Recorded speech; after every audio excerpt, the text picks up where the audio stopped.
Is there anything specific you would like to discuss regarding the exam preparation or any of the modules? I'm here to help. No, I wanted to present a little bit the format of the exam.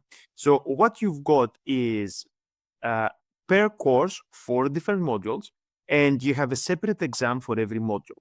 And in every module, you're given an exam paper where it's got 2 questions, and you select to answer one of those 2 questions.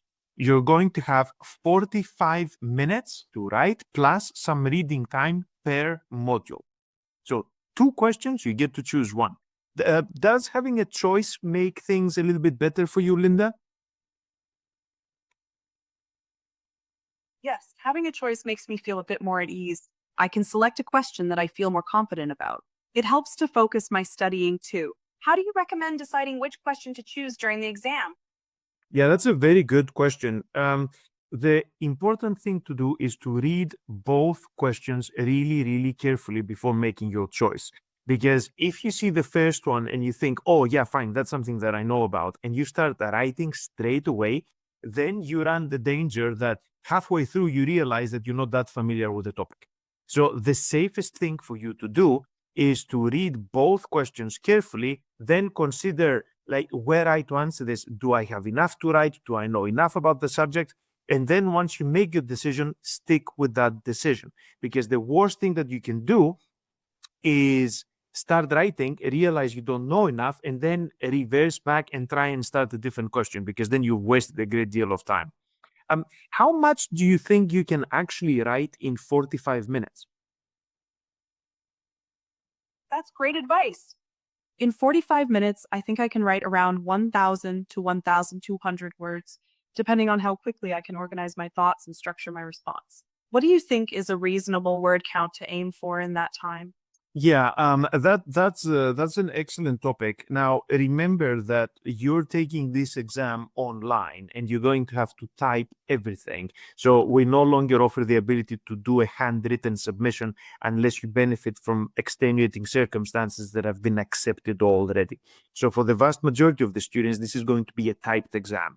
Now, within this exam, what are we looking for in terms of volume for a good answer?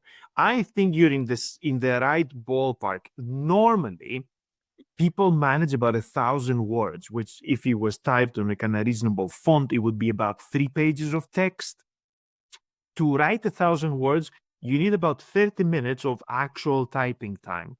Now, consider that this is easy to say, but in fact, when you're writing, you need some time to think, you need some time to plan, you need some time to reflect on what you're doing. Perhaps you need to come back and make some corrections. Therefore, if we're saying 45 minutes actual writing time, the actual typing time is going to be closer to half an hour. So I think 1,000 words is what we normally see for the students who manage to put enough volume in there to create like a good answer. Does that correspond to what you were thinking of doing, Linda? Yes, that aligns with my thoughts.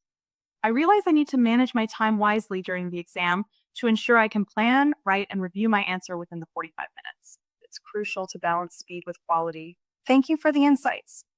Yeah, and I think time management in a controlled time exam such as this one, I think time management is crucially important. Very often we find that students had more things to say, but they ran out of time and then they stopped mid-sentence.